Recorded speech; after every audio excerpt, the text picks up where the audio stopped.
Bab 661 Kemampuan Prediksi. Nama, pencuri abadi penulis. Plus mematikan mengatur ulang. Saat ini, melihat ekspresi kesal Eva dan tatapan kagum Livia saat menatap Eva, S tahu ada sesuatu yang salah, dan dia mungkin melewatkan sesuatu yang menarik. Jadi, dia tidak berbicara langsung dan menggunakan transmisi pikirannya dengan Eva, mengapa kamu tampak begitu kesal? Apakah dia sesulit itu untuk ditangani?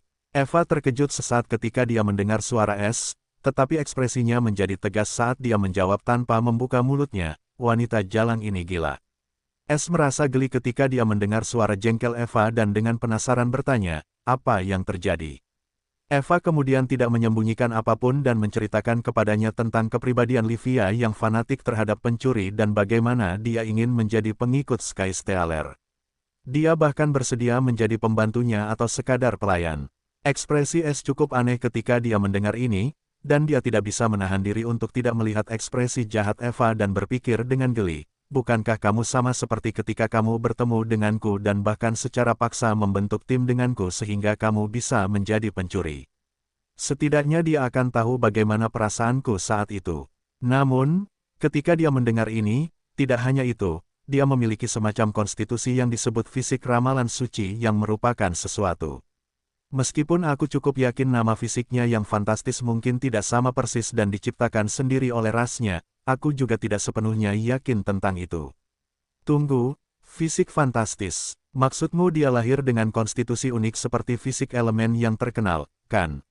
S tercengang oleh wahyu ini karena ini adalah kedua kalinya dia berhubungan dengan pemilik fisik yang unik. Ya, konstitusi ini dikenal sebagai fisik fantastis, dan ada juga meridian fantastis. Eva mengungkapkan, bagaimanapun, wanita ini tidak sederhana, dan fisik ramalan suci miliknya dapat membantunya membagi dan memprediksi hal-hal tertentu tentang masa depannya. Menurutnya, dia seharusnya menghadapi kesempatan yang mengubah hidup di menara itu. Namun, dia tidak tahu pertemuan macam apa itu, dan dia hanya mengira itu adalah kejadian palsu yang diciptakan oleh roh menara itu. Mata S menyipit, namun, dia akhirnya diculik olehku karena aku membutuhkan bantuannya. Bukankah ini berarti kesempatan yang mengubah hidupnya adalah aku? S merasa sulit untuk mempercayai bahwa ada tubuh seperti itu yang dapat meramal nasib seperti ini. Dia tidak meragukan bahwa rumah pencuri adalah kesempatan terbesar yang dapat mengubah hidup siapapun di dunia langit emas. Takdir memang suka menipu tetapi tidak pernah salah. Apakah ini bisa dianggap sebagai tipuan takdir? S tidak dapat menahan diri untuk bertanya-tanya. Eva juga sampai pada kesimpulan yang sama dengan S, aku juga berpikir begitu. Bahkan dia juga berpikir seperti itu. Namun, dia terobsesi padamu. Kau mungkin tidak percaya, tapi dia meramalkan bahwa kau memiliki harta karun luar angkasa atau semacam kemampuan teleportasi yang kau gunakan untuk menutupi jejakmu dan menyembunyikan identitas korbanmu. Mata S membelalak, apakah dia meramalkan ini karena fisiknya? Ekspresinya sangat tegas karena ini bukan hal yang lucu. Jika ada fisik fantastis yang dapat meramalkannya hingga punah, bukankah ini berarti seseorang bahkan dapat meramalkan langkah selanjutnya bahkan sebelum dia melakukannya dan kemudian memasang jebakan atau bahkan langsung melacaknya? Eva memasang ekspresi kesal saat dia berkata, tidak, dia sendiri yang sampai pada kesimpulan ini setelah dia menyelidiki setiap pencurianmu. Dan dia bahkan punya buku harian rahasia tempat dia mencatat semua ini hingga detail terakhir. Fungsi teleportasi menara memainkan peran penting dalam mencapai kesimpulan seperti itu. Dia bahkan mengira kau memiliki harta karun seperti menara itu. Dia mengira kau tidak sendirian dan kau punya pembantu. Terakhir, dia berfantasi bahwa tujuan Sky Stealer adalah untuk menaklukkan dunia ini, dan dia ingin menjadi bagian darinya. Dia berkata jika dia tidak berakhir bertemu denganmu seperti ini, dia akan mencarimu di Azure Win Condition karena Alina dan bahkan membantumu. Dengan waspada, Eva berkata, dia cukup sedih ketika mengetahui bahwa Sky Stealer adalah seorang wanita, yang berarti dia berencana untuk merayumu. Jadi, aku melarangmu untuk mengungkapkan identitasmu sampai aku mendidiknya dengan benar. Ase tidak tahu apakah harus tertawa atau menangis ketika dia mendengar bagian terakhir dan menganggap kewaspadaan Eva cukup menggemaskan. Tapi tetap saja, dia harus mengakui Livia adalah fanatiknya, dan ini bukan pertama kalinya dia bertemu dengannya.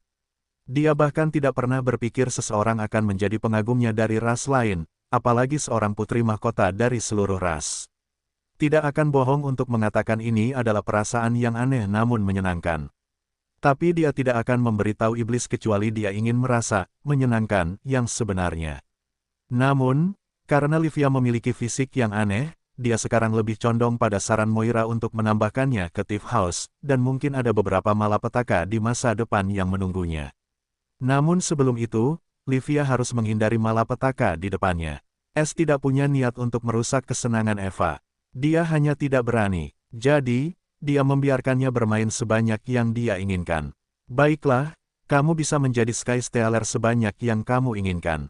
Jangan lupa tentang kultivasi, dan jangan terlalu menyiksanya. Dia adalah anggota masa depan dan, dalam arti tertentu, dermawan masa depanku.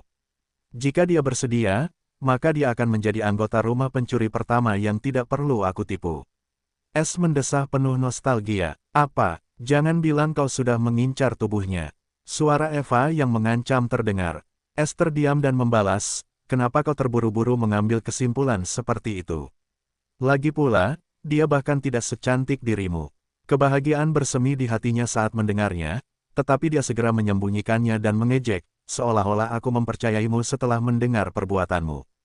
Kau penuh tipu daya, sekarang jangan ganggu kami. S terperangah saat disuruh keluar dari ruang pencurinya sendiri, dan dia bergumam dengan marah. Kenapa aku merasa seperti ruang pencuriku telah dibajak oleh istriku yang paranoid?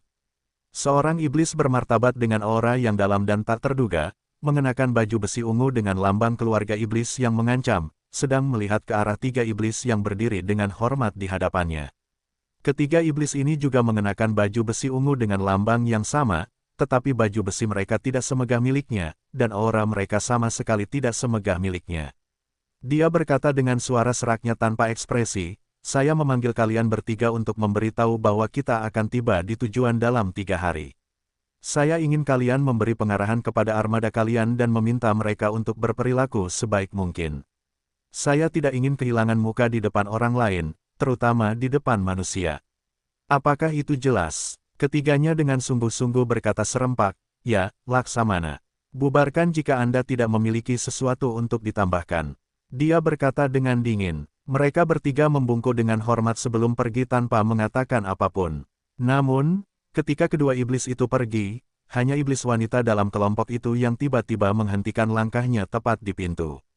Dia menoleh ke belakang dan berbicara dengan pandangan ragu di matanya saat. Dia berkata, Laksamana, aku ingin bertanya sesuatu. Bolehkah? Laksamana iblis itu tanpa ekspresi menatap iblis wanita itu dengan ekspresi tegang. Dia dengan tenang berkata, kau boleh bicara dengan bebas, Kapten Hazel. Hazel sangat gembira dan segera berbicara tanpa membuang waktu, aku tahu aku bersikap lancang dengan menanyakan ini kepada Laksamana, jadi aku akan meminta maaf terlebih dahulu, dan aku tidak bermaksud menyinggung atau meragukan perintah kita. Aku hanya ingin tahu mengapa kita harus mengirim pasukan yang begitu besar ke benua manusia. Apakah pencuri itu benar-benar layak mendapatkan perhatian dan usaha kita? Bola mata kuning Laksamana iblis berkilauan saat dia menatap Hazel dengan sedikit rasa setuju. Itu adalah orang pertama yang berani menanyakan pertanyaan berbahaya seperti itu dan tampaknya tidak hanya mengikuti perintah dan menggunakan otaknya secara membabi buta. Jadi, dia menjawab dengan nada yang sama tanpa ekspresi, keberanianmu patut dipuji. Yang bisa kukatakan padamu adalah kau tidak perlu khawatir. Kita tidak akan ke sana hanya untuk menjadi penjaga bagi manusia. Kita mungkin akan menghadapi musuh yang sepadan untuk menunjukkan kekuatan kita, dan bahkan iblis akan ikut bergabung dalam pertempuran. Jika kau tampil dengan baik, Yang Mulia Kaisar tidak akan menahan diri untuk memberikan hadiah, dan aku juga memiliki harapan besar padamu, Kapten Hazel, jangan mengecewakanku. Hazel terkejut ketika mendengar jawaban halus yang dipenuhi dengan fakta-fakta yang mencengangkan ini. Dia akhirnya mulai mengerti bahwa perjalanan ke benua angin biru ini mungkin tidak semudah menangkap pencuri yang sulit ditangkap, pencuri langit. Namun, dia tidak berani melampaui batasnya dan meminta rincian lebih lanjut.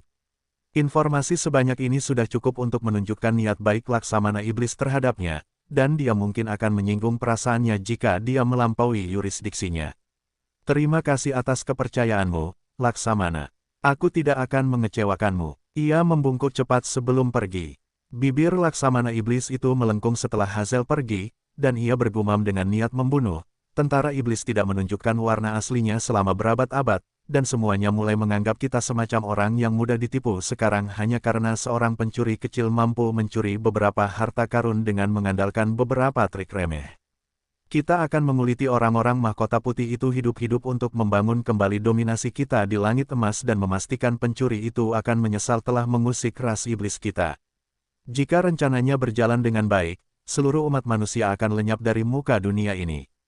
Ini adalah hukuman yang sebenarnya karena mencuri dari kita. Kapten Hazel tidak tahu tentang niat sebenarnya dari para petinggi iblis saat dia kembali ke kamarnya dengan kerutan samar di wajahnya. Dia hendak memanggil wakilnya untuk mengumpulkan anggota armada lainnya ketika sebuah kotak hitam tembus pandang muncul di depannya. Tapi dia tidak tampak terkejut saat membaca kata-kata di atasnya. Sama dengan.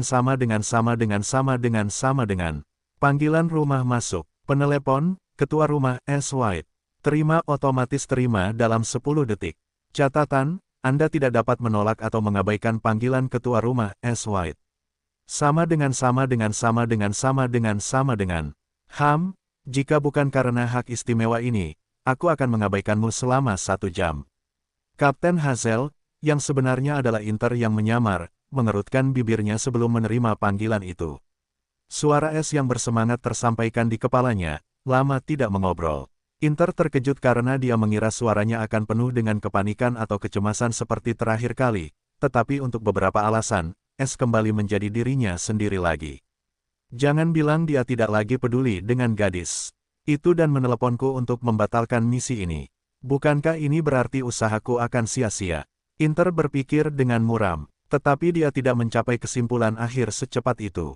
Dia bertanya, mengapa kamu menelepon? Aku menelepon untuk menanyakan tentang kemajuanmu dengan misimu saat ini. Suara S tiba-tiba berubah agak tegas dan penuh dengan harapan. Oh, sepertinya aku hanya terlalu banyak berpikir. Inter menghela napas lega. Dia menjawab dengan puas, bagaimana menurutmu aku? Aku sudah 3 hari lagi mencapai benua manusia.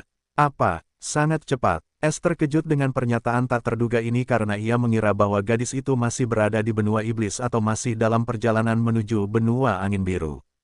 Hehe, aku bepergian dengan salah satu armada angkatan laut iblis tercepat, jadi wajar saja jika kami bepergian dengan sangat cepat, dan dengan jalur laut pribadi ras iblis, perjalanan ini menjadi lebih cepat lagi. Inter cukup senang dengan reaksi S, jadi dia semakin bersemangat. Suara S yang memuji terdengar, jadi, kau berhasil menyusup ke angkatan laut, ya. Bahkan aku tidak menyangka itu. Sepertinya kau mungkin memiliki harapan untuk menyelesaikan syarat ke-6 dari misiku. Inter mencibir, tentu saja. Jangan bilang kau menyesal mengajukan syarat itu dan akan mengambil kembali hadiah 5 juta itu sekarang. Dia khawatir tentang ini. Hah, selama kau bisa melarikan diri bersama Alina, kau mendapatkan rasa terima kasihku yang tulus, dan aku akan berutang 2 kebaikan padamu. Apalagi 5 juta poin rumah yang kau peroleh. Tapi itu tidak akan mudah. Jangan menempatkan dirimu dalam bahaya. Aku ingin kau menjadi mata dan telingaku sampai aku sampai di sana dan mengumpulkan informasi sebanyak mungkin. Jangan mengambil risiko yang tidak perlu. Kita berhadapan dengan seorang ahli alam pemahaman hukum kuasi yang potensial dan bukan hanya satu. Inter tidak membalas karena dia tahu ini adalah fakta karena Laksamana yang baru saja ditemuinya adalah iblis alam kesadaran hukum, dan dia tahu dia hanyalah puncak gunung es dari pasukan iblis. Aku tahu apa yang kulakukan. Aku menghargai hidupku lebih dari apapun. Dia mengejek sebelum ekspresinya berubah serius, kapan kau akan tiba? Desahan tak berdaya keluar dari mulut es saat dia menjawab dengan tak berdaya. Aku berada di tengah lautan tak berujung, dan aku sama sekali tidak tahu di mana aku saat ini. Tapi aku cukup yakin aku akan segera mengetahuinya. Aku hanya butuh lebih banyak waktu sebelum aku bergegas kembali. Inter dengan tegas menjawab, baiklah, sebaiknya kau percepat permainanmu. Aku baru tahu bahwa pasukan lain dari ras iblis juga akan bergabung dengan iblis di benua manusia, dan kau mungkin bukan satu-satunya target kali ini. Mereka mungkin merencanakan sesuatu yang besar, dan semuanya berkembang di sekitar benua manusia. S terdiam karena ini adalah berita yang tidak terduga. Meskipun dia menduga ras iblis akan terlibat, tetapi mengirim pasukan adalah masalah yang sama sekali berbeda. Bagaimana dengan para pemburu? Apakah ada pergerakan dari pihak mereka? Terutama dari klan Es Perak. Es bertanya dengan nada dingin dalam suaranya. Dia tidak memiliki kesan yang baik tentang keluarga Alina setelah mereka meninggalkannya dan menyerahkannya kepada Dream Shutter untuk menggunakannya sesuai keinginannya. Sebenarnya, ini cukup aneh karena tidak ada pergerakan dari ras pemburu, karena mereka telah benar-benar tidak aktif setelah pengumuman penguasa es. Aku tidak tahu apa yang sedang dilakukan orang-orang itu. Inter menjawab dengan tidak yakin, tetapi aku mendengar bahwa mereka masih fokus pada pertemuan kuno itu. Bahkan iblis dan iblis pun sama, karena mereka juga tidak menyerah pada alam rahasia itu. Hanya tersisa sedikit lebih dari setahun sebelum tempat itu akan terbuka. Es mendesah sedih, sepertinya mereka meninggalkannya. Atau ada kemungkinan mereka merencanakan sesuatu. Mengenai dunia rahasia neraka yang berapi-api ini bukan urusan kita lagi. Menyelamatkan Alina adalah yang utama. Kau hanya perlu fokus pada tugasmu sementara aku mencari jalan ke arahmu. Baiklah, aku tahu apa yang harus kulakukan. Inter segera setuju, dan panggilan telepon pun berakhir. Dia bergumam tidak yakin setelah panggilan telepon itu, siapa dia bagimu, sebenarnya. Di bawah cahaya bulan sabit yang samar, Es duduk bersila di atas layar saat angin kencang menyapu rambutnya yang panjang, membuatnya berkibar seperti api gelap. Aura yang kuat terpancar dari tubuhnya. Namun, auranya tidak sepenuhnya tenang, tetapi sedikit kacau dan gelap. Sudah 54 hari sejak dia meninggalkan alam rahasia dan mulai melakukan perjalanan di lautan tak berujung dengan mengikuti peta takdir dan indera peruntungannya. Namun, tidak ada jejak daratan sejauh yang bisa dilihatnya, dan dia sekarang mulai tidak sabar.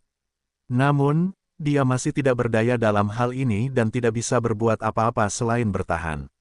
Satu-satunya hal yang perlu disebutkan adalah dia membuat kemajuan dalam keterampilannya, dan dia akan menghadapi binatang laut sesekali juga. Pada saat ini, dia membuka matanya saat kilat gelap yang tersisa melintas di depannya. Dia tiba-tiba melihat ke depan dan mengerutkan kening ketika dia melihat tabir kabut hitam sejauh 1 mil di depan. Aku harus memasuki kabut itu. Es mengerutkan kening saat dia mengkonfirmasi spekulasinya dengan membuka peta takdir meskipun indera peruntungannya mengarahkannya ke arah itu. Saat dia bergerak mendekati kabut, dia merasakan sensasi sesak yang familiar, dan tiba-tiba dia ingat di mana dia pernah merasakan sensasi seperti ini sebelumnya. Itu radiasi jiwa dan bela diri. Ekspresi Es menjadi muram saat dia mengingat pertemuannya di pintu masuk ujian Institut Iblis Kerajaan. Dia terkena radiasi jiwa dan bela diri hingga 5 poin, jadi dia tahu lingkungan di dalam radiasi itu sangat menyesakkan bagi seorang kultivator. Meskipun radiasi ini tidak berbahaya bagi Es, dia berada di lautan yang tak berujung. Biasanya, setiap kultivator cenderung menghindari area dengan radiasi seperti wabah karena benda apapun dengan ki akan mulai layu dalam radiasi. Semakin tinggi kepadatan radiasi, semakin tinggi kecepatan layu, dan jika seorang kultivator kehilangan semua ki di tubuhnya, itu akan berakhir bagi mereka. Es melihat perahu layar yang dengan cepat mendekati kabut radiasi dan berpikir, jika aku menggunakan penghalang pelindungnya, konsumsi batu ki akan menjadi 10 kali lipat dalam kabut itu atau bahkan lebih jika radiasi itu di atas 10 poin. Lebih jauh, indikator ini jelas menuntunku ke suatu harta karun karena tidak ada benua yang dikelilingi oleh kabut radiasi dalam pengetahuanku. Namun, aku tidak bisa begitu saja berbalik setelah sampai sejauh ini, dan aku kekurangan apapun kecuali batu ki. Setelah mengikat tekadnya, dia mengaktifkan penghalang pelindung perahu layar, dan malapetaka tembus cahaya berwarna merah muncul di sekitar perahu. Jika dia tidak takut perahu layarnya dihancurkan oleh kabut radiasi, dia sama sekali tidak membutuhkan penghalang untuk bertahan hidup dalam kabut itu. Perahu layar ini adalah satu-satunya yang dimilikinya, belum lagi yang tercepat, jadi dia cukup berhati-hati saat menanganinya. Saat Es memasuki kabut, perasaan tercekik mencapai puncaknya karena tidak ada jejak ki di dalam kabut ini, dan batu ki yang tertanam dalam formasi perahu layar juga mulai berkilauan gila-gilaan. Kabut radiasi ini benar-benar di atas 10 poin, yang berarti area ini bahkan merupakan kutukan bagi para kultivator alam. Manifestasi jiwa, benda macam apa yang bersembunyi di sini yang bisa berguna bagiku? Kecuali jika itu adalah bola elemen lain, dan kabut ini adalah penghalang alaminya. Perjalanan ini mungkin sepadan jika itu adalah bola elemen. Mata Es berkilauan dengan harapan ketika pikiran ini muncul. Dia masih ingat bagaimana dia menemukan bola petir dan bahkan menara iblis kerajaan. Jadi, bohong jika mengatakannya, dia tidak bersemangat untuk melihat harta karun seperti apa yang akan dia dapatkan di sana. Pikirannya agak tenang sekarang karena dia tahu Inter sudah berada di benua angin biru, dan dengan keahliannya saat ini, dia mungkin bisa melakukan hal yang mustahil. S menjaga peta takdir tetap aktif saat ia bergerak dengan kabut hitam sambil mengawasi konsumsi batu ki dan menggantinya dengan yang baru saat yang terakhir berubah menjadi debu. Kekayaan yang ia kumpulkan dalam 15 tahun benar-benar sesuatu yang dapat membuat siapapun iri, dan hanya pencuri langit yang dapat menanggung kehilangan batu ki sebesar itu tanpa mengedipkan mata. Setelah bergerak dalam kabut hitam selama lebih dari 3 jam, ekspresi S menjadi tegas karena konsumsi batu ki tiba-tiba berlipat ganda saat kabut hitam menjadi setebal awan. Lebih jauh lagi, peta takdir tidak lagi berwarna abu-abu, tetapi telah berubah menjadi merah 10 menit yang lalu. Haruskah aku berbalik? S berpikir dengan muram, tetapi ia bertahan dan berdiri tegak dan terus maju, tetapi ia dalam keadaan siaga penuh. Tetapi ekspresi S tiba-tiba berubah, dan matanya membelalak ngeri karena titik takdir hitam tiba-tiba muncul beberapa ratus meter di depannya. Itu bergerak tepat ke arahnya dengan kecepatan yang mengerikan. Itu begitu cepat sebelum S bisa bereaksi, titik takdir hitam itu sudah condong dengan titik takdirnya sendiri, dan jantung S hampir berhenti berdetak. Namun, ia kebingungan saat menyadari bahwa titik takdir hitam itu melewati titik takdirnya di peta takdir dan terus bergerak lurus lalu menghilang dengan kecepatannya yang mengerikan. Dipenuhi keringat dingin, S bergumam dengan ekspresi pucat, apa yang baru saja terjadi. Namun, ia segera tersadar dari linglungnya saat perahu layar itu tiba-tiba mulai berguncang dan terangkat, dan saat ia melihat ke depan, matanya menyipit karena gelombang setinggi 100 meter sedang naik. Jangan bilang titik takdir hitam itu adalah binatang laut, dan ia berenang melewatiku begitu saja. Tapi binatang macam apa yang bisa secepat itu, dan bisa menciptakan gelombang seperti itu hanya dengan lewat begitu saja. Hati S menjadi dingin ketika dia memikirkannya, dan untuk pertama kalinya, dia merasakan kengerian sesungguhnya dari lautan misterius yang tak berujung itu. Meskipun kapalnya dapat dengan mudah bertahan dari gelombang besar itu, masalahnya baru dimulai ketika dia melihat sesuatu yang membuatnya merinding. Karena tiba-tiba, peta takdir merah itu berubah menjadi merah tua sebelum menjadi hitam pekat. Melihat peta takdir hidup berubah menjadi hitam pekat, S pucat pasi karena dia tahu dia telah memasuki area yang mematikan. Tanpa ragu, dia mengendalikan perahu layar untuk melarikan diri dari tempat ini dengan tergesa-gesa, tetapi yang membuatnya kecewa, perahu layar itu tampaknya telah kehilangan semua kekuatannya, dan terus melaju-maju. S dengan cepat berlari ke tepi geladak, dan dia hampir tidak dapat melihat arus air telah meningkat. Arus itu begitu kuat sehingga formasi perahu tidak cukup kuat untuk melawannya. Tempat seperti apa yang akhirnya kudapatkan? Peta takdir menunjuk ke arah yang sama dengan arus air ini.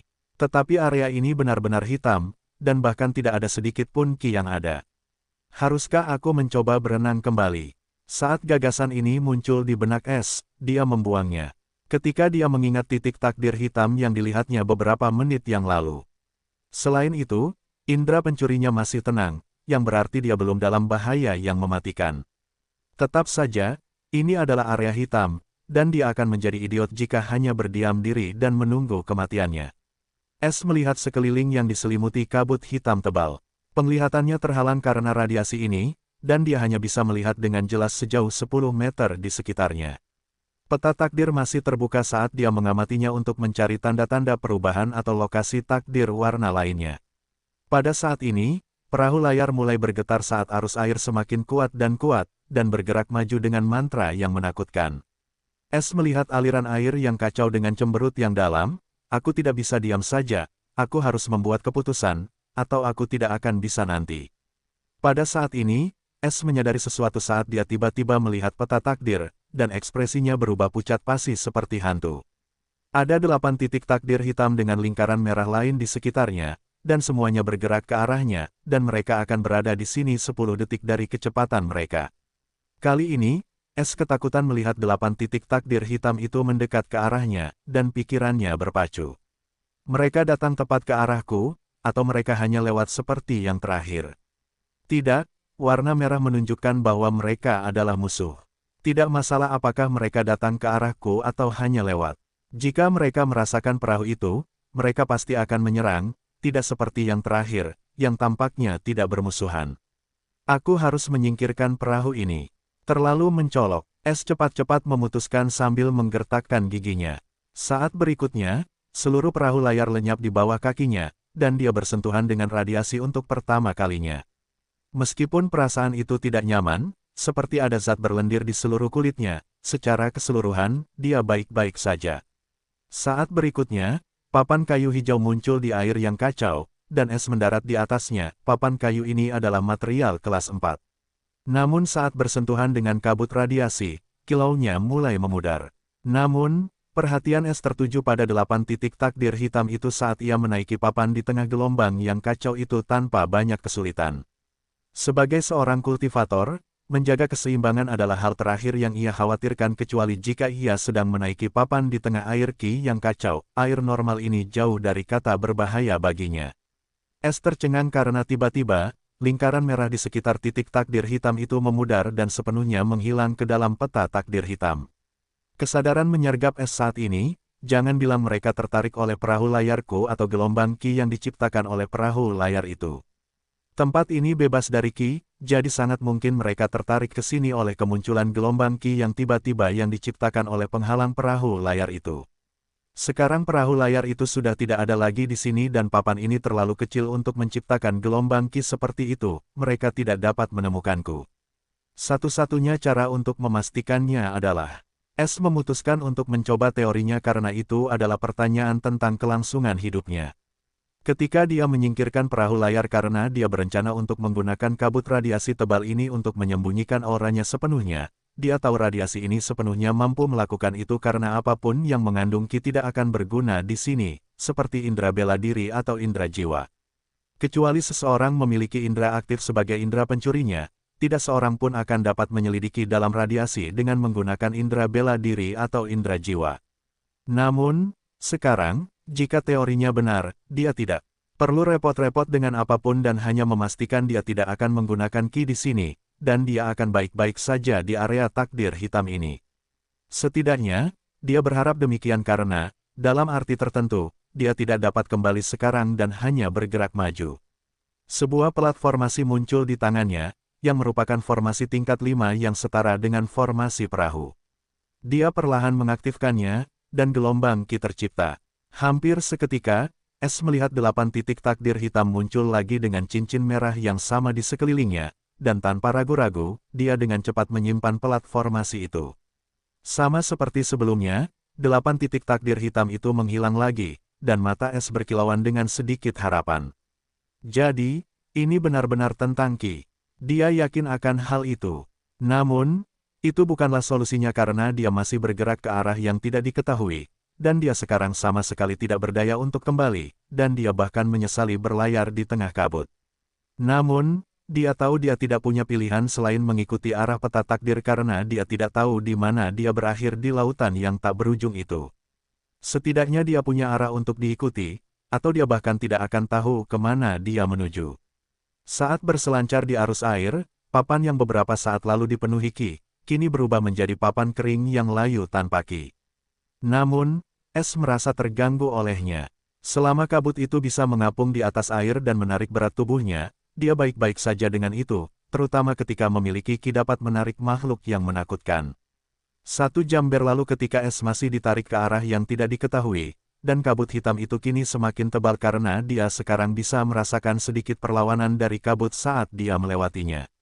Tepat pada saat ini, mata Es mengerut karena, dalam kegelapan ini, dia tiba-tiba melihat sesuatu yang tidak masuk akal. Dia melihat cahaya di dalam kabut hitam dan siluet pegunungan. Es tidak percaya ketika dia melihat cahaya dan pegunungan yang gelap, yang sama sekali tidak masuk akal tetapi juga bukan tidak mungkin. Dia tidak tahu di mana, dan tempat ini dipenuhi dengan hal-hal yang dapat membunuh setiap pembudidaya ratusan kali sebelum mereka bahkan dapat mencapai tempat ini. Lebih jauh lagi, bahkan jika seseorang secara kebetulan mencapai tempat ini, dapatkah mereka kembali? Es bertanya-tanya ketika dia mendapati dirinya mendekati cahaya, dan yang mengejutkannya, kompas masih menunjuk ke arah itu, dan arus air juga tampaknya menuju langsung ke pegunungan bayangan itu. Namun, tempat itu masih gelap gulita, yang berarti tempat ini cukup berbahaya, jadi dia benar-benar waspada saat dia mendekati cahaya. Dengan arus air, Tidak butuh waktu lama bagi Es sebelum dia berada beberapa kaki dari cahaya putih itu. Dia tidak menemukan bahaya apapun darinya serta dia membiarkan dirinya tenggelam di dalamnya. Namun, saat dia tenggelam ke dalam cahaya, sebuah pemandangan aneh terjadi. Es seakan menyeberang ke tempat yang sama sekali berbeda karena ia melihat sekelilingnya benar-benar terang, dan arus air dari sebelumnya tidak ada di manapun saat ia dengan lembut mengapung di atas badan air yang tenang dan sebening kristal. Hal yang paling tidak masuk akal adalah pegunungan yang subur di depannya, dan tempat ini dipenuhi dengan ki. Es benar-benar tidak percaya dan langsung melihat ke belakang, dan ia terperangah ketika ia melihat di belakangnya sebuah kegelapan karena kabut hitam dan air dari beberapa saat yang lalu telah benar-benar lenyap. Itu seperti kekosongan kosong di belakangnya. Namun, ketika ia melihat peta takdir, ia tercengang karena ia sekarang berada di area abu-abu sementara area belakang masih benar-benar hitam. Peta takdir sekarang setengah abu-abu dan setengah abu-abu. Tempat apa ini? Es mengamati sekelilingnya karena ia dapat melihat air yang jernih dan pegunungan di depan, yang tidak dapat ia lihat ujungnya. Es kemudian mencoba menggunakan ki untuk kembali ke zona hitam, tetapi yang mengejutkannya, saat ia mendekati kegelapan, ia merasakan sebuah dinding menghalangi jalannya di depan. Jantungnya berdegup kencang saat ia mencoba menggunakan kekuatan, tetapi ia benar-benar terhalang oleh dinding yang tak terpisahkan, dan ekspresinya mendung karena ini tidak baik. Apakah aku terjebak di alam lain lagi? Es tidak percaya dan dengan cepat bertanya pada sistem, apakah ini alam rahasia lainnya? Ia tidak ingin percaya bahwa peruntungannya begitu buruk sehingga ia memasuki alam rahasia lain tepat setelah meninggalkannya. Lebih jauh lagi, ia mendekati tempat ini atas kemauannya sendiri. Tidak ada yang memaksanya, namun, jawaban sistem membuatnya terperangah. Tidak, tuan rumah tidak memasuki alam rahasia manapun. Lalu, kau bilang aku masih di Golden Skyworld. Es dengan cepat melontarkan pertanyaan lain. Namun, dia bertemu dengan keheningan sistem yang biasa, yang membuatnya mengerutkan kening dengan muram. Namun dia sudah mendapatkan jawaban yang dicarinya, jadi dia hanya bisa mencoba mencari tahu sendiri. Karena aku tidak berada di alam rahasia, tempat ini seharusnya menjadi pulau aneh seperti 3 negara terlarang iblis. Aku harus mencoba menjelajah dan melihat di mana aku berada. Mungkin ada jalan keluar lain di sisi lain pulau ini. Es dengan cepat menjadi tenang ketika dia mencapai kesimpulan ini. Dia telah melihat cukup banyak dalam beberapa tahun terakhir ini, jadi dia tidak lagi bodoh, dan panik tidak akan membawanya kemanapun, jadi dia hanya bisa menjaga pikirannya tetap tenang dan berharap yang terbaik. Dia menggunakan kinya untuk mengendalikan papan dan bergerak menuju daratan, yang masih lebih dari 2 mil jauhnya dari tepi kekosongan. Sambil terus maju, Es melihat ke langit, yang juga berwarna keemasan, jadi dia sekarang semakin yakin bahwa dia benar-benar berada di daratan utama dan tidak lagi gelisah seperti sebelumnya. Kemudian dia melihat air sebening kristal, dan dia melihat dasar laut keperakan yang murni, yang benar-benar tidak pada tempatnya, dan tidak ada binatang laut atau flora dan fauna laut. Apakah ini dibuat oleh manusia atau alam? Dia bertanya-tanya karena segala sesuatu mungkin terjadi di dunia kultivasi, dan dia tidak berani mengambil kesimpulan. Saat dia mendekati daratan, dia merasakan ki semakin padat. Itu hampir setingkat dengan negara iblis kerajaan. Tempat macam apa ini? Siapa yang akan percaya bahwa tempat ini tersembunyi di dalam kabut radiasi tebal? Jika aku tidak salah, radiasi itu lebih dari 20 poin yang lebih mematikan bahkan bagi para kultivator alam kesadaran hukum. Es merenung dengan ekspresi serius karena ketakutan akan hal yang tidak diketahui adalah sesuatu yang jauh lebih buruk daripada apapun. Tetapi proses berpikir Es terganggu ketika dia merasakan indera pencurinya bergetar dan langsung melihat peta takdir. Dia terkejut ketika dia melihat titik takdir merah mendekati tepat ke arahnya. Dengan waspada, dia segera mengenakan tudung kepalanya, dan topengnya muncul di wajahnya sebelum penampilannya mulai berubah di bawah tudungnya. Karena pihak lain itu diwarnai merah, itu berarti pihak itu pasti akan menyerangnya ketika melihatnya, jadi dia bersiap. Setelah itu, tepat ketika dia berada beberapa ratus kaki jauhnya dari daratan, titik takdir juga muncul dalam pandangannya, dan yang mengejutkannya, titik takdir itu tidak muncul di daratan tetapi di langit.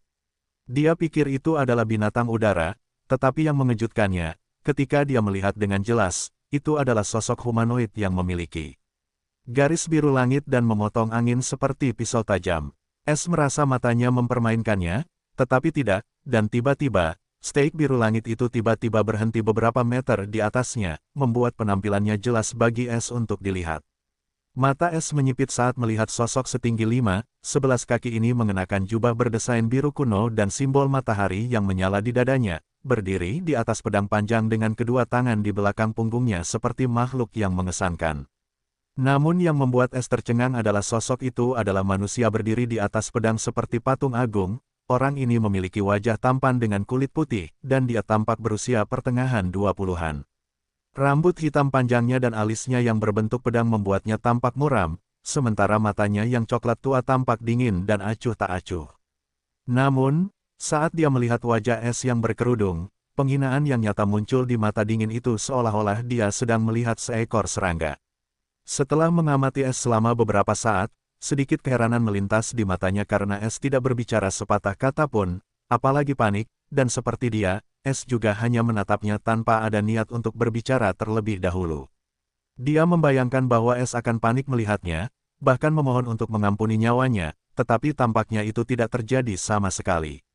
Lebih jauh lagi, semakin dia melihat tudung panjang itu, yang tampak seperti lubang hitam, semakin dia merasa tidak nyaman karena dia tidak dapat melihat wajah Es dengan jelas. Tetapi dia meremehkan untuk menggunakan akal bela dirinya pada semut fana ini. Manusia alam manifestasi jiwa ki tahap awal dan semuda ini. Kapan manusia menjadi begitu kuat? Atau penampilannya masih muda, dan dia monster tua yang suka berpura-pura muda? Es bertanya-tanya sambil menatap pria yang berdiri di atas pedang. Sejujurnya, Es cukup heran melihat seseorang menunggangi pedang seperti binatang terbang, dan dia bahkan belum pernah mendengar metode semacam ini di dunia langit keemasan, terutama manusia yang menggunakan metode baru seperti itu. Lebih jauh lagi, semakin dia mengamati pihak lain, semakin dia merasa ada yang tidak beres, dan dia bahkan merasakan bahaya dari pria yang berdiri di atas pedang. Meskipun demikian, pihak lain itu tidak diragukan lagi manusia, dan ini saja sudah cukup untuk membuat Es penasaran tentang tempat ini dan di mana tempatnya. Sistem, aktifkan wajah 3. Wajahnya tiba-tiba mulai berubah di balik topengnya. Pada saat ini, pria di atas pedang akhirnya membuka mulutnya saat suaranya yang dalam terdengar di sekitar yang tenang, tunjukkan wajahmu dan kenalkan dirimu. Suaranya dipenuhi dengan kesombongan saat dia bertanya. Kesombongan itu bahkan mengalir dalam tulangnya karena dia bahkan tidak kehilangan posturnya. Es kemudian menggerakkan tangannya dan memperlihatkan wajahnya di balik tudung. Wajah manusia berusia 17 tahun dengan penampilan rata-rata dan kulit sedikit lebih gelap terungkap. Wajah nomor 3 adalah wajah Rian yang ia gunakan di tanah tingkat menengah, dan sudah cukup lama sejak ia menggunakan beberapa wajah manusia yang tersimpan di topengnya. Sebagian besar wajah di topengnya adalah iblis, tetapi dalam situasi ini, ia tidak berpikir akan bijaksana untuk menunjukkan wajah iblis di depan orang ini. Es ingin melihat apakah ia bisa menipu pihak lain tanpa harus melawannya. Itu sebabnya ia tidak menunjukkan kultivasi apapun untuk membuatnya lengah jika ia menyerangnya sambil meremehkannya, namun, itu mungkin akan menguntungkannya. Karena pria ini muncul tepat sebelum mencapai daratan, dan dia terlalu cepat, yang berarti orang-orang di belakangnya punya cara untuk memantau area ini, dan mereka mengirimnya untuk menyelidikinya. Lebih jauh, pria ini sepertinya tidak tahu kalau dia muncul dari kegelapan di belakangnya, atau dia akan punya lebih banyak teman atau orang-orang di belakangnya tidak peduli dengan anomali seperti dia, yang cukup sulit dipercaya mengingat sifat manusia yang ingin tahu. Terakhir, karena pria ini tidak langsung menyerang dan memberinya kesempatan untuk mengidentifikasi dirinya, ini berarti kemungkinan skenario sebelumnya relatif tinggi, dan dia hanya bersikap bermusuhan karena faktor identitas yang tidak diketahui. Namun sebelum Es sempat berbicara, ketika pria itu melihat wajah Es, matanya berkilat dengan niat membunuh yang dingin saat dia berkata, "Kurang ajar. Beraninya kau meninggalkan gunung pelayan dan memasuki sungai kristal dengan papan busuk ini." Es bingung dengan ledakan tiba-tiba ini dan tidak tahu apa yang dibicarakan pria itu. Namun, dia memutuskan untuk tetap diam karena ekspresi wajahnya agak kosong. Karena orang ini sudah bertindak gegabah, biarkan saja dia melakukannya, pikirnya, tetapi dia sudah siap untuk berjaga-jaga. Pria yang memegang pedang itu mengerutkan kening dengan jijik ketika dia melihat ekspresi kosong anak muda itu, dan dia tidak terlihat seperti orang bodoh di matanya. "Apakah kamu tuli, bisu, orang bodoh, atau ketiganya?" Dia bertanya lagi ketika niat membunuh di matanya meningkat sementara pedang di bawah kakinya mengeluarkan kilau tajam. Namun, ekspresi S tetap kosong karena dia tidak bereaksi. Dia menunggu untuk melihat apa yang akan dia lakukan di bawah kurangnya responsnya. Situasi ini jauh lebih baik karena dia tidak tahu di mana dia berada, dan mengatakan apapun hanya akan merugikannya. Dia merasakan sikap orang itu benar-benar berubah ketika dia melihat bahwa dia adalah sesama manusia, dan kewaspadaan di matanya menghilang, dan dia menjadi sepenuhnya tenang. Niat membunuh yang dia tunjukkan mungkin hanya untuk menguji apakah dia benar-benar idiot atau tidak, dan bahkan jika dia tidak, dan akhirnya menyerangnya. S siap menaklukkannya secepat mungkin dan tanpa memperlihatkan kehebatannya yang sebenarnya, dan cara termudah untuk melakukannya adalah dengan membiarkan pihak lain meremehkannya. Dia tahu dia akan terlihat seperti manusia biasa di mata pihak lain karena dia tidak menutupi kultivasinya, dan orang itu tidak akan bisa merasakannya. Mengenai orang-orang di belakang orang ini, dia akan memikirkannya nanti setelah menyelamatkan hidupnya. Namun, ketika niat membunuh di mata pria itu mulai memudar, S tahu dugaannya benar. Tapi sekarang pertanyaannya adalah apa yang akan dia lakukan pada seorang idiot. Itu hanya alarm palsu. Tapi kenapa aku harus berurusan dengan si idiot ini? Kita serahkan saja dia ke Servant Mountain dan selesaikan laporanku. Dia bergumam bingung sebelum menatap si idiot itu dengan tatapan mematikan. Bajingan kecil, kalau aku tidak diizinkan membunuh sesama manusia, kau pasti berharap mati saja. Mata S berbinar aneh saat mendengar berita menarik ini, tidak membunuh sesama manusia. Jadi, ada ras lain selain manusia di sini. S merasa semakin bingung dengan kemungkinan ini, tetapi proses berpikirnya terganggu saat kabut biru tiba-tiba menyerbu ke arahnya dari ujung pedang. Setelah memastikan itu tidak berbahaya, dia tidak melawan dan membiarkannya melilit pergelangan tangannya, dan saat berikutnya, pedang itu bergerak ke langit sambil menyeret S seperti boneka compang-camping Aceh tidak mengeluarkan suara apapun saat ia diseret di belakang pedang terbang seperti layang-layang. Hal ini juga membuat orang yang mengendalikan pedang terbang itu semakin yakin bahwa orang ini sakit jiwa dan bahkan bertanya-tanya mengapa orang ini masih hidup sampai hari ini. Meskipun demikian, ia tetap tidak mau membuang-buang napasnya pada orang tolol ini, dan ia hanya melakukan tugasnya dengan menyeretnya kembali, tidak lebih, tidak kurang. S, di sisi lain, mengamati dengan saksama medan pegunungan saat mereka bergerak lebih dalam di dalam pegunungan. S merasakan Ki semakin padat. Namun, matanya terbelalak saat ia melihat sesuatu yang menakjubkan di depan. Sekarang setelah ia berada di atas langit, ia dapat melihat pemandangan yang indah dari tempat ini, tetapi pemandangan ini benar-benar di luar imajinasi seseorang. Ia melihat tepat di tengah-tengah jaringan pegunungan ini. Ada tangga batu, yang menghilang dalam kabut berawan.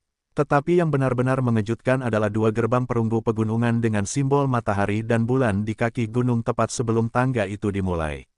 Selain itu, gerbang-gerbang itu adalah dua status Wyvern emas dan perak yang jelas. Bahkan dari jarak puluhan mil, S bisa merasakan keagungan gerbang-gerbang itu, yang bisa membuat manusia manapun berlutut dengan penuh hormat. S juga melihat sekelompok besar orang berkumpul di depan gerbang-gerbang itu seperti semut. Tempat apa ini sebenarnya? S benar-benar terkejut hanya dengan melihat gerbang-gerbang besar dan tangga yang mengarah ke dalam kabut putih itu. Mengenai apa yang ada di balik kabut itu, S tidak tahu karena semua yang melewati titik itu diselimuti kabut putih tebal. Tapi apa yang bisa dilihatnya sudah cukup untuk memberiku gambaran umum tentang tempat yang akhirnya dia masuki. Jika aku tidak salah, maka tempat ini mungkin tidak kalah dengan Imperial Demon Domain dari Demon Continent, dan manusia tampaknya memiliki status tinggi di tempat ini. Jangan bilang aku berakhir di wilayah kekuatan tersembunyi di dunia langit emas.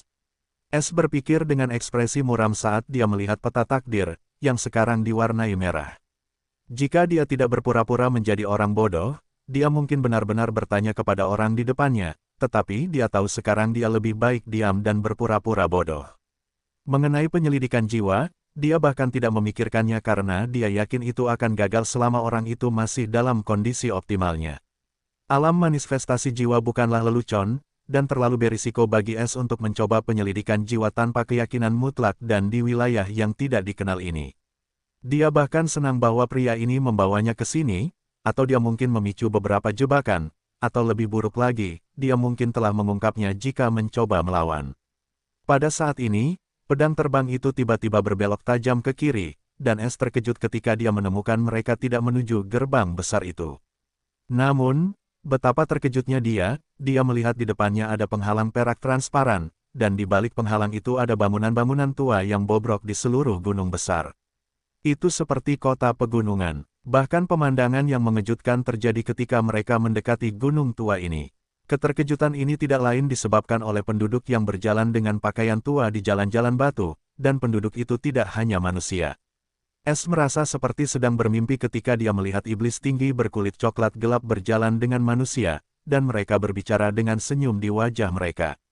Itu belum berakhir, ada orang humanoid biru tinggi lainnya dengan sayap kelelawar ungu kecil dan ekor panah di punggungnya berdiri di depan sebuah toko. Iblis. Es langsung mengenali iblis itu dengan ciri-ciri rasnya yang sulit diabaikan. Ada juga 3 manusia berbeda yang berjalan dengan warna rambut retro, dan kemungkinan besar mereka adalah pemburu. Es benar-benar merasa seperti sedang bermimpi ketika dia melihat ras orang-orang yang berbeda itu berbaur satu sama lain alih-alih bertarung. Dengan penglihatannya yang tajam, dia juga memperhatikan bahwa semua orang mengenakan jubah warna putih, dan mereka semua agak kurus. Pria di atas pedang terbang itu tidak pernah menyangka bahwa si idiot yang dibawanya dapat melihat segalanya saat ia mulai turun menuju gerbang gunung yang besar. Ada 2 manusia berpakaian putih yang berjaga dengan tombak di tangan mereka, dan ekspresi mereka lesu sampai mereka melihat garis biru yang datang. Mereka seperti tikus yang telah bertemu kucing dan dengan cepat menegakkan punggung mereka dengan ekspresi pucat dan tidak berani menggerakkan otot seperti mereka adalah patung batu yang menjaga gerbang. Garis biru itu akhirnya melambat beberapa meter dari gerbang gunung, memperlihatkan pria tampan itu. Kedua penjaga itu terkejut ketika mereka melihat jubah orang ini dan dengan cepat berlutut dan berteriak serempak. "Kami menyapa Dewa Abadi." "Abadi!" Es geli dengan sapaan ini, tetapi dia terkejut ketika dia merasakan ki yang melilit pergelangan tangannya mengendur, dan saat berikutnya, itu menghilang, dan dia jatuh dari ketinggian lebih dari 10 meter di tanah batu. Jika dia benar-benar manusia biasa, dia mungkin akan berakhir dengan patah tulang atau terluka parah, yang hanya bisa berarti orang yang memegang pedang itu sama sekali tidak peduli dengan hidupnya, dan dia mungkin terikat oleh beberapa aturan kuat yang menghentikannya dari mengambil tindakan mematikan terhadapnya. Atau dia terlalu sombong untuk berurusan dengan seekor semut. Apapun masalahnya, Es senang untuk perjalanan itu, dan orang itu pasti akan menemukan di masa depan siapa sebenarnya orang bodoh itu. Jadi, Es tidak menggunakan apapun dan jatuh dengan ekspresi kosong dan mendarat rata di tanah batu. Orang yang memegang pedang itu hanya meliriknya sebelum menggerakkan kepalanya menjauh ke arah para penjaga, yang bingung dengan pemandangan yang tiba-tiba ini. Dia bertanya dengan dingin dengan tatapan tajam, siapa yang membiarkan si idiot ini keluar? Kedua penjaga itu mulai gemetar sementara keringat bercucuran. Kami tidak, tetapi sebelum salah satu dari mereka bisa menjawab, aura seperti gunung mengunci mereka. Kau masih berani berpura-pura bodoh. Pria di atas pedang itu meraung marah.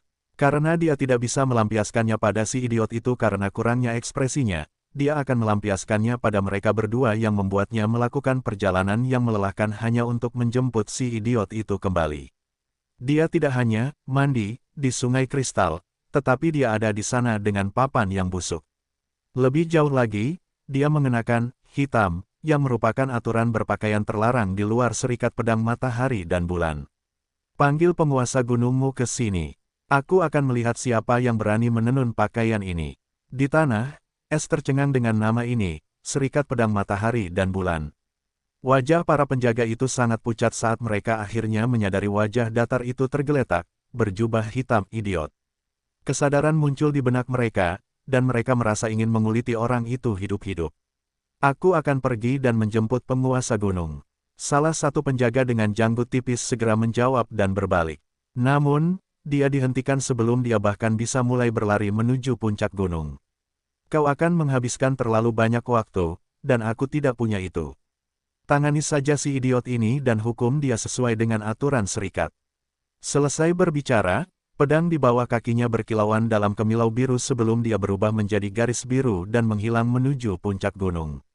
Kedua penjaga itu merasa seperti diberi kesempatan hidup baru dan menghirup dan mengembuskan napas dengan tajam untuk menenangkan diri. Namun saat berikutnya, kemarahan jahat muncul di mata mereka saat mereka berdua berbalik ke arah Es secara bersamaan. Mereka marah, dan mereka hampir saja mati, dan semua ini karena orang yang tidak dikenal ini. Salah satu dari mereka buru-buru mendekatinya, dan alih-alih mengangkatnya, dia menendang perutnya dengan keras. Dasar bajingan kecil, beraninya kau bersekongkol melawan kami. Yang satunya lagi membentak dengan marah sambil ikut menyerang, dan dia bahkan lebih keterlaluan lagi dan menendang tepat di kepala Es. Mereka memukulinya sambil mengumpat dan begitu marahnya sehingga mereka bahkan tidak menyadari kurangnya respons darinya sampai mereka menendangnya 3 atau 4 kali. Dia mungkin kehilangan kesadaran saat dilempar oleh Dewa Abadi.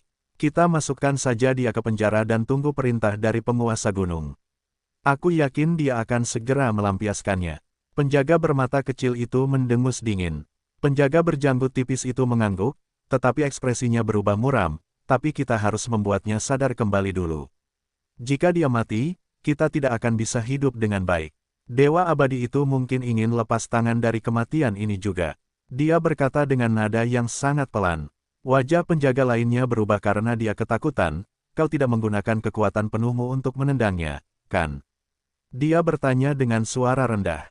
Apakah menurutmu aku idiot? Yang lain membalas. Meskipun mereka berdua marah, mereka tidak berani membunuh siapapun bahkan karena hukumannya terlalu keras, dan mereka tahu pasti bahwa mereka tidak dapat menyembunyikannya apapun yang terjadi. Serikat bukanlah tempat di mana siapapun dapat melakukan apapun yang mereka inginkan, dan aturan dipatuhi oleh semua orang, bahkan immortal. Hukuman untuk membunuh seseorang tanpa pengadilan yang tepat adalah dibunuh setelah orang itu dan dengan cara yang paling kejam. Meskipun para immortal itu tidak dihukum dengan cara yang sama selama mereka tidak membunuh sesama immortal, mereka tetap akan menghukum orang yang membunuh manusia. Setelah tenang, mereka mengangkat Es di ketiaknya dan menyeretnya melewati gerbang gunung. Mereka menuju ke sebuah bangunan besar yang merupakan pos jaga. Setelah memasuki bangunan itu, penjaga berjanggut itu berkata kepada yang lain, aku akan melaporkannya kepada pemimpin. Kau pergi dan kurung dia, dan jangan lupa singkirkan pakaian hitamnya. Para penjaga, dengan mata kecil, mengangguk sebelum mereka menyeret Es ke arah tangga batu dan kemudian menyeretnya turun. Namun, tepat ketika dia memasuki tangga, penjaga itu merasa pikirannya campur aduk, dan hampir seketika, matanya menjadi kosong, dan dia mulai jatuh. Namun dia dicengkeram oleh Es, yang sekarang berdiri seolah-olah tidak terjadi apa-apa, dan dia memiliki seringai dingin di wajahnya saat dia melihat penjaga yang tidak sadarkan diri itu. Terima kasih atas kenangan dan wajahmu. Dia berkata dengan suara berbisik sebelum kilat menyambar penjaga bermata kecil itu. Saat berikutnya wajah Es mulai berubah lagi dan segera berubah menjadi penjaga bermata kecil. Dia telah mencaplok ingatan kedua penjaga itu saat mereka sibuk memukulnya. Mereka berdua manusia biasa, dan ingatan mereka hanya setetes air di depan ingatan yang telah diserap Es, sementara tendangan mereka seperti fitur baginya. Es hanya menunggu orang di pedang itu pergi, dan sekarang dia seperti ikan di air. Tapi pertama-tama, dia harus memastikan untuk mengatur idiot lain. Jadi tidak ada yang bisa membedakannya. Satu-satunya kelegaan adalah keduanya bahkan tidak repot-repot melihat wajahnya, yang ditutupi tudungnya saat dia dijatuhkan dari langit. Jadi, yang lain tidak tahu wajahnya, dan orang ini juga tidak akan bisa lagi memberitahu siapapun kebenarannya.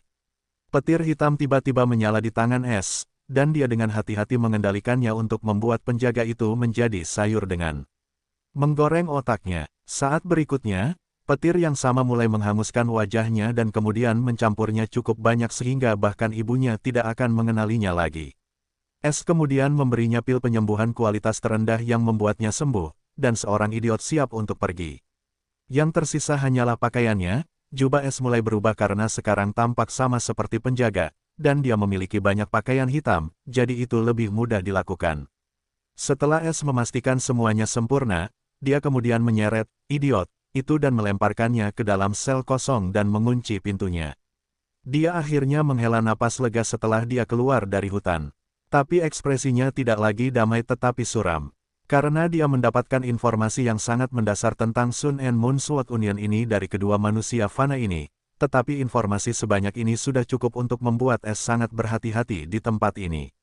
Pertama, para dewa sebenarnya adalah kultivator, dan hanya manusia fana ini yang menyebut mereka seperti itu, dan para petani itu pun tidak mau repot-repot menjelaskannya. Kedua, Apapun di luar gerbang raksasa yang dilihat Es saat datang ke sini dikenal sebagai Mortal Domain. Gerbang-gerbang itu dikenal sebagai Sun and Moon Ascension Gate.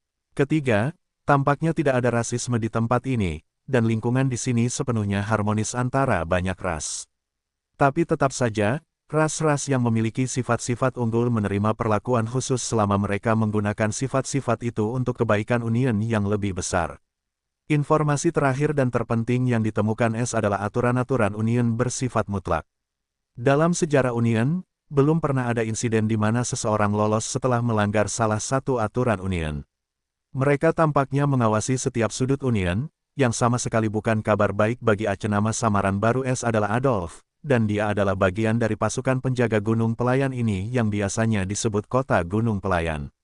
Seperti namanya, Kota Gunung Pelayan adalah kota khusus untuk anggota pangkat pelayan dari Serikat Pedang Matahari dan Bulan. Domain Fana mengikuti hukum khusus Serikat, dan orang-orang dibagi menjadi 4 pangkat. Pangkat terendah adalah pelayan Serikat, kemudian warga Serikat, petugas Serikat, dan terakhir, anggota resmi Serikat. Orang-orang dari pangkat pelayan mengenakan pakaian berwarna putih, dan mereka melakukan pekerjaan sambilan di domain Fana yang dikeluarkan oleh warga dan mendapatkan merit Serikat dengan melakukan pekerjaan tersebut. Merit Serikat adalah mata uang Serikat, dan dapat digunakan dengan berbagai cara. Salah satu penggunaan merit Serikat yang paling umum dan penting adalah dapat mengevaluasi peringkat status seseorang di Serikat. Seorang pelayan Serikat dapat menjadi warga Serikat selama dia memiliki cukup banyak merit. Namun, lebih mudah diucapkan daripada dilakukan karena jarang ada pekerjaan untuk para pelayan dan karena warga Serikat itu akan melakukan tugas mereka sendiri alih-alih membayar merit Serikat pelayan dari kantong mereka sendiri. Itulah sebabnya kota pegunungan pelayan sebagian besar terisi, dan para pelayan itu tidak bekerja. Selain itu, mereka harus berburu makanan di hutan di belakang gunung, yang dipenuhi dengan binatang iblis tingkat rendah, dan para manusia ini mempertaruhkan nyawa mereka hanya untuk memburu satu. Namun, Es tidak ada hubungannya dengan semua itu karena dia berencana untuk menuju kota pegunungan resmi, yang merupakan kota terjauh dari Gunung Pelayan dan paling dekat dengan gerbang kenaikan matahari dan bulan. Kota pegunungan resmi juga merupakan daerah pemukiman anggota Serikat resmi. Adapun mengapa ini adalah tujuan Es, itu karena anggota Serikat resmi memenuhi syarat untuk menjadi abadi, yang berarti mereka diberi izin untuk berkultivasi. Tidak hanya itu, mereka bahkan memiliki kesempatan untuk menaiki tangga kenaikan di balik gerbang kenaikan matahari dan bulan dan bergabung dengan tanah suci persatuan di awan. Setidaknya, itulah yang dipikirkan Adolf dan setiap orang yang tinggal di wilayah Fana. Namun Es tahu itu hanyalah fatamorgana yang dibuat oleh para pembudidaya persatuan untuk mengendalikan manusia ini dan membuat mereka mengurus gunung untuk mereka. Atau mereka hanya melakukannya untuk mendidik para ahli sejati melalui kesulitan. Apapun masalahnya, Es sama sekali tidak tertarik, dan dia hanya ingin keluar dari tempat ini secepat mungkin, dan satu-satunya cara adalah menyusup ke area inti persatuan yang sebenarnya dan kemudian menemukan jalan keluar dari tempat ini. Karena menurut ingatan Adolf, seluruh wilayah Fana dikelilingi oleh danau kristal, dan di balik danau kristal itu ada kehampaan yang dilihat Es sendiri. Orang-orang ini percaya bahwa dunia ini hanya terbatas pada wilayah manusia, dan jika mereka ingin pergi ke masa depan, pergi ke awan adalah satu-satunya jalan. Mereka semua dilarang mendekati danau kristal, dan danau itu dihukum dengan ratusan cambuk berduri. Itulah sebabnya pria di atas pedang terbang itu tidak mau melakukan apapun pada Es, karena dia tahu dia tidak akan bisa hidup dengan hukuman ini, dan itu juga akan menyegarkan kendali Serikat atas hidup mereka. Mereka akan berpikir 100 kali sebelum melanggar aturan apapun. Bukankah mereka hanya bermain surga? Es tidak bisa tidak mencibir dengan jijik karena, untuk beberapa alasan, dia merasa terdorong untuk memberi mereka semua pelajaran hanya dengan memikirkannya. Meskipun demikian, dia tidak melanjutkannya sendiri. Peta takdir masih diwarnai merah, yang berarti seluruh tempat ini dibangun di atas formasi seperti wilayah kekaisaran. Dia harus benar-benar berhati-hati untuk tidak menarik perhatian pada dirinya sendiri sambil melakukan yang terbaik untuk keluar dari sana. Mereka tidak akan memperhatikan seekor semut kecil, kan?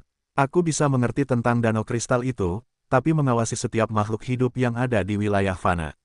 Aku tidak percaya, tapi untuk berjaga-jaga, aku perlu bereksperimen. Pikirnya muram sebelum muncul di gedung utama dari sel penjara. Penjaga berjanggut terang, namanya Douglas, muncul lagi saat dia masih marah tentang apa yang terjadi beberapa menit yang lalu. Dia dengan cepat bertanya dengan dingin, melihat Adolf berjalan mendekat, apakah kamu mengurusnya? Adolf tersenyum dingin, aku mengurungnya di sel dengan serangga-serangga jahat itu. Dia akan mati juga saat hukuman dimulai. Ini akan menjadi balasan kecil kita. Mata Douglas langsung berbinar, dan dia tertawa dingin, bagus sekali. Bajingan itu harus mati dengan cara yang paling kejam. Beraninya dia hampir menyeret kita bersamanya. Adolf tiba-tiba menutup mulutnya dan berkata dengan suara berbisik, Saudara Douglas, meskipun makhluk abadi itu tidak suka berurusan dengan kita. Bagaimana dengan penguasa gunung? Orang itu selalu picik, dan dia tidak akan membiarkan kita pergi setelah dia didisiplinkan oleh makhluk abadi. Dia akan mencari kita dan membuat hidup kita sengsara. Dia bahkan mungkin menggunakan wewenangnya untuk mengajukan pengadilan terhadap kita. Ekspresi Douglas yang sombong langsung berubah, menjadi pucat. Dia dengan cepat berkata, lalu apa yang harus kita lakukan? Adolf tampak memikirkan sesuatu sebelum dia berkata dengan serius, bagaimana kalau kita kembali ke hutan gunung dan mengajukan diri untuk bergabung dengan regu pemburu? Selama dia tidak dapat menemukan kita, bagaimana dia bisa membalas dendam pada kita?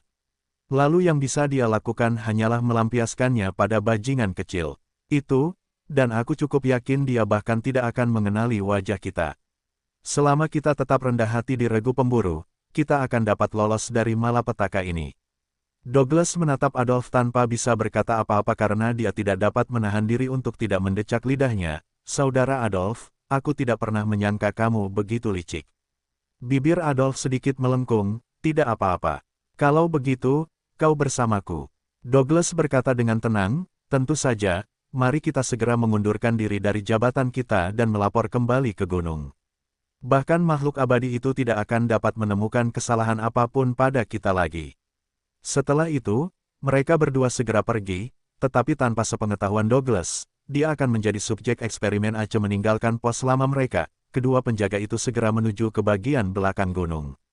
Regu pemburu adalah regu yang terbuka untuk semua sukarelawan, tetapi juga merupakan regu yang paling berbahaya untuk dimasuki karena binatang iblis yang tinggal di hutan. Jumlah korban tewas dari regu pemburu itu cukup tinggi. Manusia jarang bergabung dengan regu ini karena fisik mereka tidak sekuat iblis atau setan, dan mereka juga tidak memiliki kemampuan bawaan untuk menggunakan elemen dasar Ki tanpa harus berkultivasi seperti para pemburu. Namun, regu pemburu itu cukup menguntungkan karena ada banyak makanan di sini, dan itulah sebabnya jiwa-jiwa pemberani itu tetap bergabung dengan mereka. Hari ini tidak berbeda karena ada antrean di depan meja batu tepat di tempat terbuka, dan iblis berkulit biru memandang dengan acuh tak acuh mereka yang ada di antrean. Setelah melirik seseorang, dia akan berkata, regu tanda pagar 4, regu tanda pagar 5, atau regu tanda pagar 6. Douglas dan Adolf bergabung dengan antrean karena mereka memegang tombak mereka yang sebenarnya adalah milik unit penjaga. Namun selama mereka tidak ditemukan, tidak akan ada yang peduli dengan dua tombak berkarat itu. Lebih jauh lagi, dalam pikiran Douglas, mereka lolos dari deteksi penguasa gunung, jadi mereka perlu tinggal di hutan untuk beberapa waktu, jadi mereka membutuhkan senjata ini apapun yang terjadi. Segera, giliran Douglas dan Adolf. Iblis itu memberi mereka dua manusia yang hanya memegang tombak dan berdiri tegak. Bibirnya sedikit melengkung untuk pertama kalinya, kalian berdua, pasukan tanda pagar 2. Mata es sedikit menyipit saat dia merasakan kebencian dari iblis ini. Dia terlalu akrab dengan cara iblis melakukan sesuatu. Tetap saja, iblis ini hanyalah manusia biasa, jadi dia tidak perlu khawatir tentang hal itu. Yang ingin dia lakukan hanyalah memeriksa apakah teorinya benar atau tidak sebelum dia melompat dari tempat ini tanpa ada yang memperhatikan apapun.